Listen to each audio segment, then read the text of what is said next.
Ako si Carlo. Gumagamit ako ng bato. At ako, adik ako. Adik sa'yo. Alam mo, palagi kong ginugoogle Maps yung bahay nyo. Number 31B, Palyokan West, Batangas City. At palagi sa aking biyahe pa uwi, hindi maaaring hindi ako pipilit na dumungaw sa bintana ng jeep para masilip ang loob ng compound nyo. Tinatanaw ko ang bintana ng iyong kwarto. Pinapangarap kong kailan mo kaya ako imbitahan pumasok sa loob ng bahay nyo. Kailan mo kaya ako iimbitahan maging bahagi ng buhay mo? Kailan mo kaya ako ipapakilala sa nanay at tatay mo? Eto po si Carlo. Adik sa akin to. Pag di pa to tumikil, papakasalan ko to. Ako yung bodyguard na hindi bayad. Yung Anghel de la Guardiang hindi nakakalipad. Ako ang pinakamasidhimong fan. Mala House Speaker Pantaleon Alvarez kay Duterte. Kahit mali na, susundan. Ako ang anino mo sa school, sa gym, sa public library, sa church, sa mall, ultimo, sa pag-grocery. Sarap siguro ikwento sa mga magiging apo natin to, no? Kung paano nagsimula tayo sa pagsasalisihan sa mga pasilyo ng surf, breeze, at tide. Hanggang nauwi tayo sa You May Now Kiss the Bride. Pero sa tuwing mapapalapit ang pag-orbit ko sa'yo ng kahit ilang metro, may malakas kang gravity na humihila ng milyong-milyong asteroids at bumabagsak sila sa utak ko. Winawasak ang aking pagiging kalmado, napapraning ako, paano pag ganito? Para pag sinabi mo to, para pag tinanong mo kung ako nga naglalagay ng Graham ball sa bag mo. Ganun lang talaga kasi sinasamba kita, kaya kailangan may alay. Para pag tinawagan mo yung cellphone number na palagi nagte-text sa'yo ng kung ano-ano. Halimbawa, I think I shall never see a line as lovely as the line where the sky meets the sea. Until I saw your kilay. Para pag tinawagan mo yung cellphone number na palagi nagte-text sa'yo ng kung ano-ano at nag-ring yung cellphone ko sa harap mo. Paano kapag yung nabisto na punong-puno ng mga saved images mula sa Facebook profile mo ang memory card ko? Paano pag ganito? Para pag sinabi mo ito, para pag... Pasensya, hindi ko naman motibo matakot ka sa mga text, sulat, saraha, at watataps na natatanggap mo mula sa akin. Hindi naman para maging sakit ako ng ulo mo o maging sanhi ng di pagtulog mo. Kaya ko lang naman ginagawa lahat ng to para maramdaman mong palagi may nagbibigay halaga sa'yo.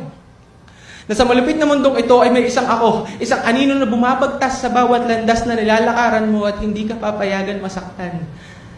Kahit ikaw, sinasaktan mo ko.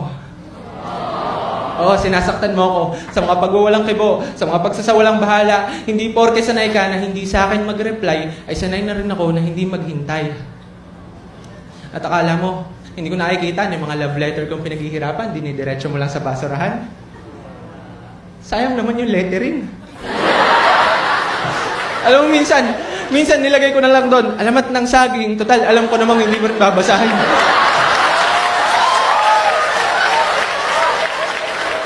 At akala mo, hindi ko natanaw, yung pinag-ipunan kong isang Tupperware ng Graham balls, ibinigay mo lang sa badyaw. 8 peso per peraso. Sana stick-on na lang yung binigay ko sa'yo.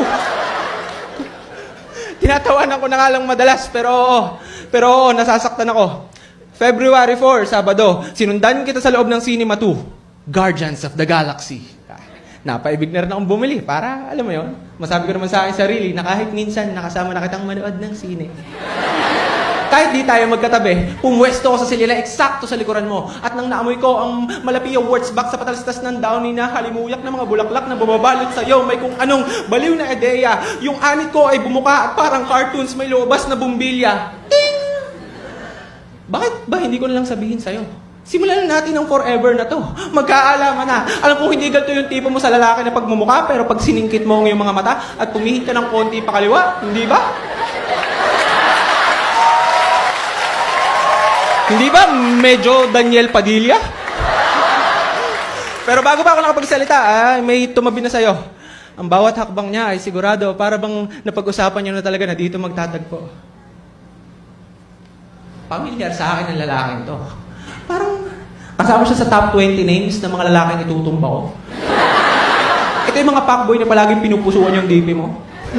Habang ang mga bida sa pelikula ay tinatangkang ang kalawakan nila'y isalba. Ay tinatangka kong magkaroon ng tapang. Habang ang aking kalawakan ay sinasakop ng iba. Hindi ba ito sakop ng anti-piracy law? Kapag linakaw sa sinehan yung babaeng mahal mo?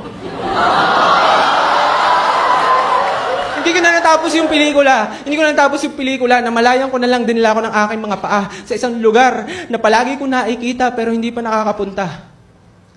Number 31B, Palyocan West, Batangas City. Nag-over the back ako sa compound nyo at ang lakas ng loob ko. Kung meron man sa akin sisita ay matigas yung alibay ko.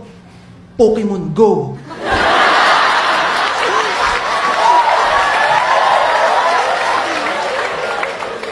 At sa impact na nga yung pagbagsak ay may kung anong humigpit na tornilyo. Hindi mo naman kailangan mauntog para matauhan. Minsan sapat nang mahulog sa taas na 4 na metro. Sa puntong yon, ko napagtanto na ang tanga-tanga ko. Ang dami-daming isda sa karagatan, ba't nagpapaka-spicy sardines ako sa'yo? Bakit ako naging isang Ash na na-stuck sa isang Pikachu? Na ang dami-dami kong pagpipilian, pero palaging I choose you. Nasayang lang ang effort, ang oras, ang 5 piso araw-araw na pag-agats biwaks ko. Ilang legendary Pokemon na kaya nakalampas sa akin kakasunod-sunod ko sa'yo. Kailangan ko maghabol. I gotta catch them all. At dito nagsisimula ang kwento ng pagka-addict ko sa bato at ng pagre-rehab ng sarili ko mula sa pagkahibang sayo. So, nagpaikot-ikot ako sa paligid-ligid ng bahay nyo. Selfie, ganyan. Check ko yung mga pinto. At natuklasan ko na bukas yung bintana ng banyo ninyo. At may nakapatong na bato. Yung panghilod. Kinuha ko to. Remembrance, souvenir, memento, kontento na ako dito. Hindi ko man nakuha yung puso mo, nakuha ko naman yung panghilod mo.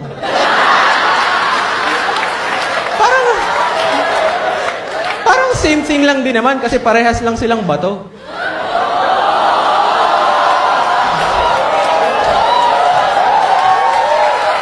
Kinakabahan lang talaga ako kapag gumagamit ako. Kasi bukod sa posibilidad na sa tatay mo pala to. Ang talagang punto nitong tula ay kung gaano kadali ang mapagkamalan sa mga panahong ito. Ako si Carlo, gumagamit ako ng bato. Ang tanging hiling ko, pag isang araw lumabas sa balita na tagpuan ng duguan kong katawang nakabulagta, hindi ka manahimik, magkibit-balikat o mag-iwas ng mata. Dahil kung masakit na nga ang magmahal ng isang tao na hindi ka gusto, baby, mas masakit ang mamatay sa isang bayang walang pakialam sa'yo.